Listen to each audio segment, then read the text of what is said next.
Hello dear student, welcome to our channel Omkar pharmacy पाठशाला with Omkar sir. स्वागत आहे तुमचं माझ्या चॅनलवर. आज आपण काय शिकणार आहोत? फार्मसी ॲक्ट 1948 मध्ये एक पॉईंट आहे आपला फार्मसी काउन्सिल ऑफ इंडियाचा.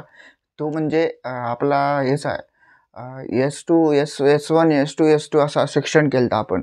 सो S1 मध्ये आपण काय शिकलं की ऑब्जेक्टिव्ह, त्यानंतर आपण शिकले डेफिनेशन्स आणि PCIचे कन्स्टिट्यूशन वर्किंग. आज आपण काय शिकणार आहोत? तर आज आपण सेक्शन 2 सुरू करणार आहोत. सेक्शन 2 मध्ये काय काय असेल? सो सेक्शन 2 मध्ये काय काय असेल? आपले एक्झिक्युटिव्ह कमिटी म्हणजे EC, त्यानंतर एज्युकेशन रेग्युलेशन आणि त्यानंतर central joint state pharmacy council म्हणजे स्टेट फार्मसी काउन्सिल, याची माहिती घेणार आहोत आपण.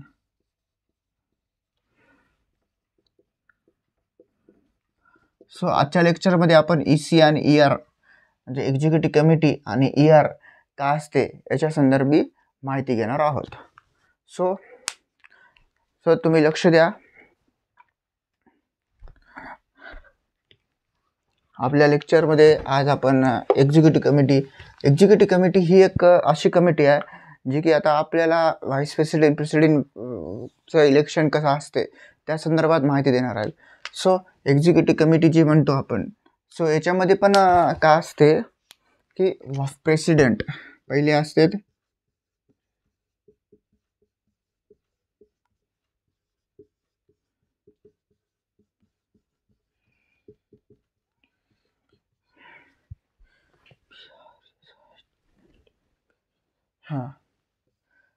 सो यांच्या संदर्भाचं इलेक्शन असतं. तर आता प्रेसिडेंट आणि व्हाईस प्रेसिडेंट जे आपला नियम मानतो त्याचा PCIचा, तर त्याच्यामध्ये आपल्याला आहे ना प्रेसिडेंट आणि व्हाईस प्रेसिडेंट यांचं इलेक्शन असतं. जे की आता आपण सर्वसाधारण इलेक्शन जसे होतात आपले दर 5 वर्षांनी इलेक्शन येत असते आपलं. सो याच्यामध्ये आपल्याला काय पाहिजे, काय बघायचं, हे जनरल पॉईंट आहे सिलेबसमध्ये आपण घेत आहे. सो याच्यामध्ये कसं असते 5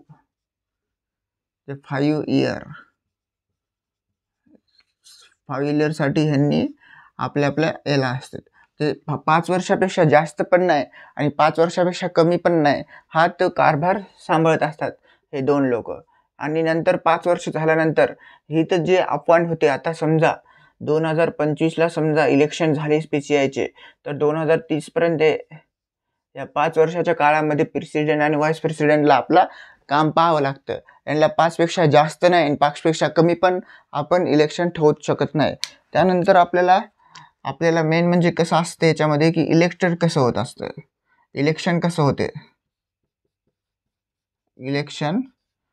होते. सो प्रेसिडेंट आणि व्हाईस प्रेसिडेंटला सर्वसाधारणतः आपण नोट्समध्ये डिटेल माहिती दिलेली आहे. तुम्ही आपली नवीनच वेबसाईट तयार होणार आहे, तर त्या वेबसाईटवर तुम्हाला फ्री ऑफ कॉस्ट नोट्स भेटणार आहेत.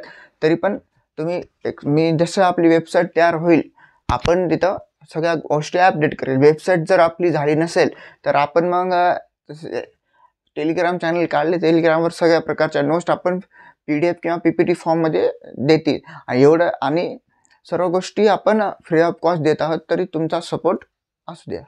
त्यानंतर आपण काय करू म्हणतो, इलेक्शन कसं होते. सो प्रेसिडेंट आणि व्हाईस प्रेसिडेंट जे गोष्ट असतात हे 2 ते इलेक्ट करतात, elected by central council elected देत असते. आणि अजून याच्यामध्ये आपल्याला पॉईंट बघितला समजा, सो 5 मेंबर्स अजून असतात.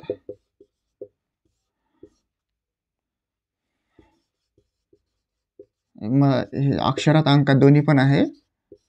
5 मेंबर एक्स्ट्रा पण असतात, इलेक्टेड बाय सेंट्रल काउन्सिल.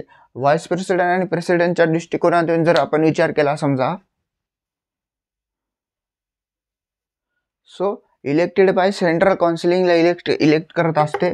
त्यानंतर आपल्याला जे नॉमिनेट मेंबर पण करत असते हे प्रेसिडेंट आणि व्हाईस प्रेसिडेंट. आपण म्हटलं होतं की 5 पेक्षा कमी पण नाही आणि 5 पेक्षा जास्त पण नाही. तर बाय चान्स 2025ला जर इलेक्शन केले PCIचे फार्मसी ॲक्टनुसार, तर समजा PCIला जे आता अधिकार होतील आपले समजा व्हाईस प्रेसिडेंट आणि प्रेसिडेंट, सो तर यांना आपल्याला 5 वर्ष हा कारभार सांभाळावा लागणार आहे प्रेसिडेंटचा. त्यांचे हे वर्किंग आहे ते आपल्याला पाहावं लागणार आहे. त्यानंतर इलेक्टेड बाय सेंट्रल काउन्सिल त्याला इलेक्ट करतो. त्यानंतर प्रिस्क्राईब बॅनर असतो. आणि मेन म्हणजे जास्त या पॉईंटमध्ये जास्त काही बघायचं नाही आपल्याला. आणि मेन म्हणजे प्रिस्क्राईब बॅनर झाल्यानंतर सगळ्या गोष्टी 5 इयर्स मेंबर जे असतात ते पण इलेक्शनला बसू शकतात, जे की इलेक्टेड असतात किंवा नॉमिनेट केलेले असतात.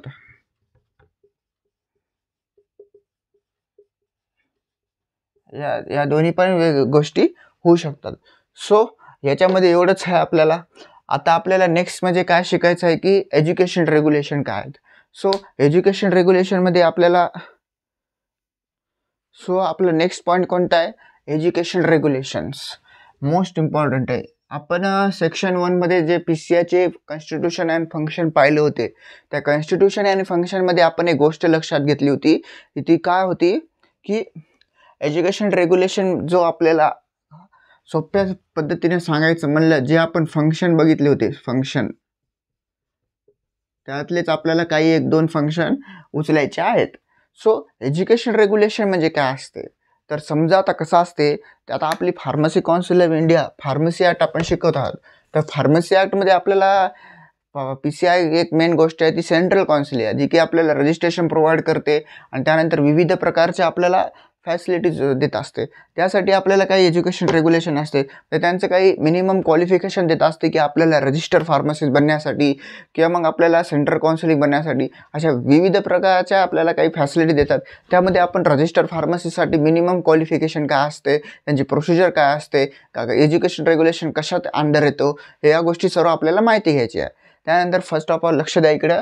फर्स्ट ऑफ ऑल आपल्याला काय बघायचं आहे की हे कोणत्या सेक्शन अंडर येते. त्यांचे पण आपण जे सेक्शन पाहिले होते, सेक्शन 10, सेक्शन 13, 12 आणि 32 असे 4 सेक्शन पाहिले होते. तर हे जे फार्मसी एज्युकेशन रेग्युलेशन आपण 4 सेक्शन मागच्या व्हिडिओमध्ये आपण सांगितलेलं आहे की आपल्या PCIच्या लेक्चरमध्ये आपण सगळी माहिती घेतलेली आहे.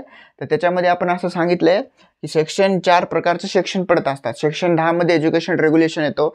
सेक्शन 12मध्ये आपल्याला अप्रूव्ड इन्स्टिट्यूशन येते. त्यानंतर आपल्याला 13 आणि 32मध्ये इन्स्टिट्यूशन जे येऊन जातात, त्याची आपल्याला काय गरज नाही. फक्त आपल्याला आता एज्युकेशन रेग्युलेशनसाठी कोणत्या सेक्शनमध्ये येते तर ते आपण आत्ताच बघितले. अंडर द सेक्शन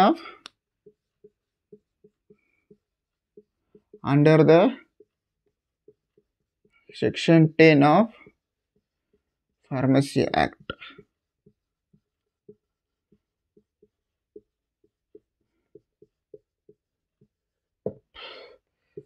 त्यानंतर काय आपल्याला under the section 10 of the pharmacy act 1948 ते झालं. त्यानंतर आपल्याला एज्युकेशन रेग्युलेशन कशासाठी आपल्याला करायचं, तर आपल्याला इथे लिहायचं to minimum qualification admission to the course.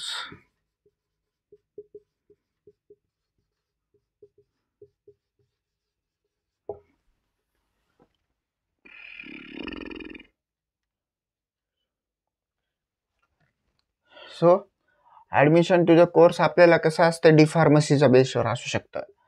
D pharmacy minimum course तो की 12 असतो, 12च्या मार्कवरून असतो. आणि जो बी फॉर्म म्हणतो आपण, बी फॉर्म असतो आपल्याला CETची एक्झाम किंवा नीटची एक्झाम यानुसार आपल्याला लागत असते. सो हे जनरल गोष्टी झाल्या, पण नेमकं असतं का ते आपण बघणार आहोत.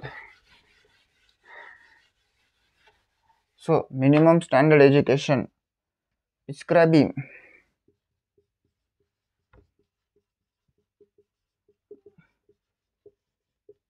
मिनिमम स्टँडर्ड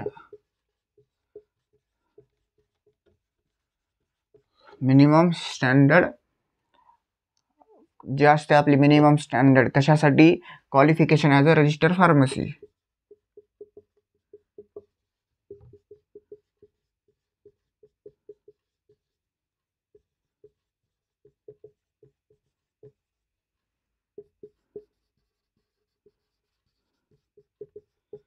सो रजिस्टर PCIनं आपल्याला काय केले, एज्युकेशन रेग्युलेशनमध्ये काय म्हटलेलं आहे की तुम्हाला जर समजा रजिस्टर फार्मासिस्ट व्हायचं आहे तर एक मिनिमम स्टँडर्ड क्वालिफिकेशन एज्युकेशन आहे ते तुम्हाला कंप्लीट करावं लागेल. तर मिनिमम स्टँडर्ड एज्युकेशन म्हणजे कोणतं की D pharmacy, diploma in pharmacy, जो की वेगवेगळ्या स्टेट वाईज अलग अलग असते. ऑपरेट फक्त PCI करत असते. आपल्याला आता महाराष्ट्राचा विचार केला तर MSBT आपली Maharashtra state board of technical education Mumbai यांच्याद्वारे आपल्याला याचा डिप्लोमा फार्मसीचा सिलेबस आणि लेक्चर्स, प्रॅक्टिकल्स आणि एक्झाम्स या घेतल्या जातात.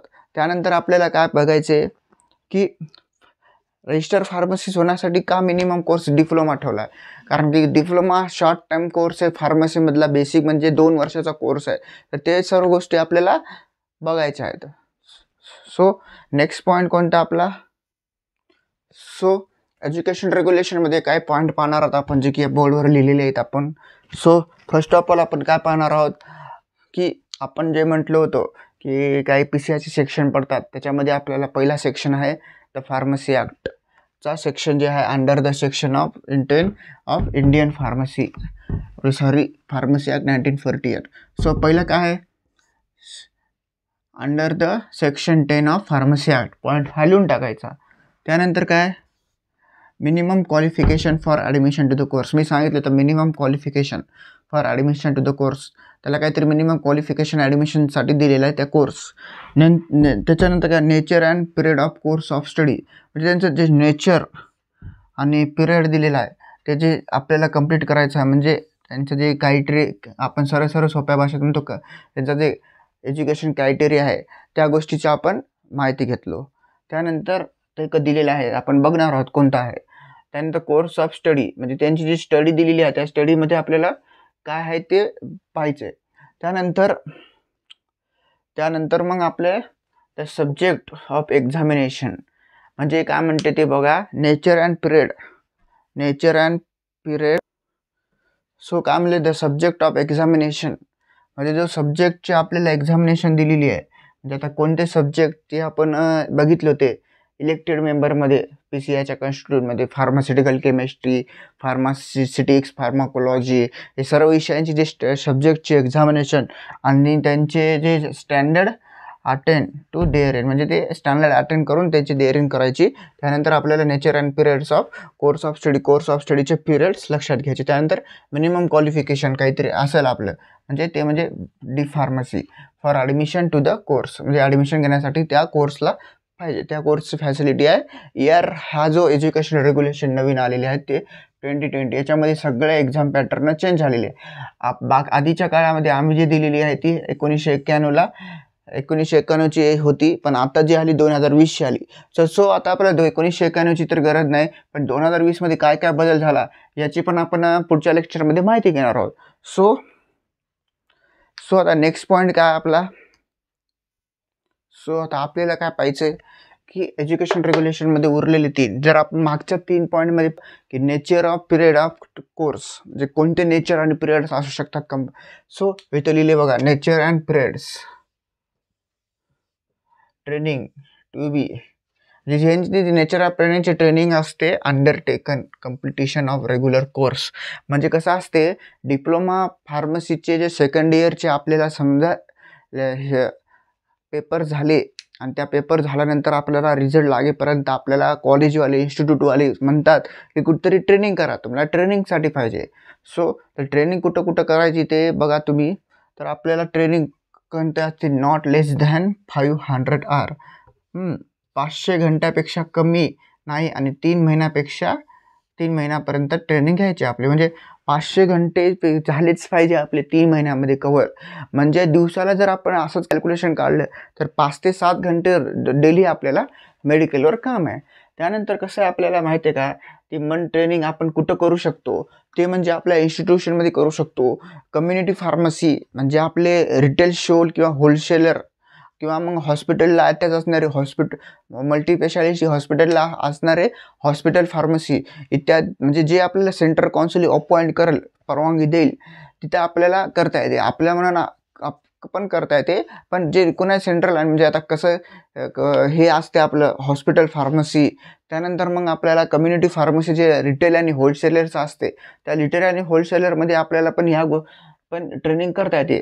त्या ट्रेनिंगचा काहीतरी आपल्याला 3 कागदाचा असतो. एक कागद आपल्याला द्यायला लागतं आपल्याला युनिव्हर्सिटी आपल्याकडे असतो. एक आपण ज्या मेडिकलवरून ड्रग स्टोअर म्हणतो आपण त्याला, मेडिकल स्टोअर, तिथून ट्रेनिंग करा तिथे एक द्यावा लागतो. आणि एक कागद जो असतो तो आपल्याला कॉलेजमध्ये सबमिट करावा लागतो. तर त्या कॉलेजमध्ये आपल्याला काय सेक्शन वाईज असतात, तीन सेक्शन 5 सेक्शन असतात. त्या 5 सेक्शनमध्ये आपल्याला पहिलं सेक्शन का असतं की तुम्ही कॉलेजमधून कागद घेतला म्हणून असतो. दुसरं सेक्शन म्हणजे आपण एखाद्या मेडिकलवर गेलो, तिथं आपली ट्रेनिंग सुरू करण्याची ट्रेनिंगची डेट असते, त्याच्यावर आपण डिटेल बघणार आहोत, डेट असते. त्यानंतर तिसरी गोष्ट म्हणलं, तिसरा सेक्शनमध्ये काय असतो की या मेडिकलवाल्यांनी XYZ हा कोणता तरी मेडिकलवाला असेल, त्याने ABC या फार्मासिस्टला ट्रेन करणार आहे म्हणून असं लिहित असतं. चौथं म्हणजे काय असतं की तुमची ट्रेनिंग कम्प्लिटेशन असतं. चौथं सेक्शन जे असतं आपलं ट्रेनिंग संपलेच, त्याच्यामध्ये आपली डेट असते की फायनल 3 महिन्यात सुरू होण्याची डेट आणि 3 महिने संपायची डेट. आणि त्यानंतर मग सेक्शन 5 मध्ये जे आपण लायसन्ससाठी अप्लाय करतो महाराष्ट्र स्टेट फार्मसी काउन्सिल वेबसाईटवरून, त्याला अपलोड करण्यासाठी जे कागदपत्र लागतात त्याला लास्टचा जे सेक्शन असतो, त्या लास्टच्या सेक्शनमध्ये आपल्याला त्या गोष्टी की प्रिन्सिपल आपले जे असतात त्यांची सही व शिक्का आपल्या कॉलेजचा घ्यावे लागतो. असे 5 सेक्शन येतात आपल्याला. तर आता हे काय आपल्या सिलेबसचा पार्ट नाही, पण मी जनरल ओव्हरऑल सांगितलं की नेमकं लायसन्सची प्रोसिजर आपण कसं होऊ शकतो याची. त्यानंतर आपण काय म्हणतो, हे कंडिशन ती कोणती ती कंडिशन असेल फुलफिल झाली. इन्स्टिट्यूशन्स प्रॅक्टिकल ट्रेनिंग, म्हणजे इन्स्टिट्यूशननं प्रॅक्टिकल ट्रेनिंग द्यायलाच पाहिजे. म्हणजे एज्युकेशन रेग्युलेशनमध्ये असं म्हटलं आहे की जे आपल्याला प्रॅक्टिकल ट्रेनिंग असते, म्हणजे आपण सेटिक्सचं प्रॅक्टिकल करतो, कॉग्नॉसीचं करतो, किंवा मग आपण फार्माकोलॉजीचे प्रॅक्टिकल करतो, त्यासाठी HEPचे प्रॅक्टिकल करतो, त्यासाठी आपल्याला इन्स्टिट्यूशन म्हणजे आपले कॉलेजमध्ये आपल्याला ती परवानगी दिलेली असते. त्यानंतर मग काय असते, same authority holding approved examination, म्हणजे जे कोणते ॲप्रूव्ड एक्झामिनेशन्स आहेत आपल्या, म्हणजे एक्झामिनेशन D फार्मसी असो, B फार्मसी, M फार्मसी, यांच्या जे एक्झामिनेशन ॲप्रूव्ड असतात ते एज्युकेशनच्या रेग्युलेशनमध्ये येते. सो आजच्या लेक्चरमध्ये आपण काय काय पाहिलं, एक्झिक्युटिव्ह कमिटी, जस्ट एक छोटा पॉईंट होता. एक्झिक्युटिव्ह कमिटीमध्ये व्हाईस प्रेसिडेंट आणि प्रेसिडेंटबद्दल आपण माहिती घेतली. त्यानंतर आपण काय केलं, आपण ER सुरू केलं, एज्युकेशन रेग्युलेशन. सो ER आता 2020 सध्या चालू आहे. 2020 आणि 1991 मध्ये फरक आपल्याला आहे, तो फरक पण मी सांगणार आहे कोणता आहे. सो एक्झामिनेशन पण पॅटर्न सेम असणार आहे आपलं, हे दिलेलं पॅटर्न सेम, फक्त याच्यामध्ये कोणता बदल झाला की ते म्हणजे एक्झामचा. एक फरक सांगतो कोणता आहे की 1991ची जे एज्युकेशन रेग्युलेशन होते, तो 1991च्या रेग्युलेशनमध्ये 1991च्या सेशनल एक्झामिनेशन असतात, वर्षाला 3 असतात. सो सेक्शन एक्झामिनेशनमध्ये तुम्हाला 3 सेशनल असायच्या, फक्त 20 मार्काच्या. आता त्या सेशनल 40 मार्काच्या झाल्या.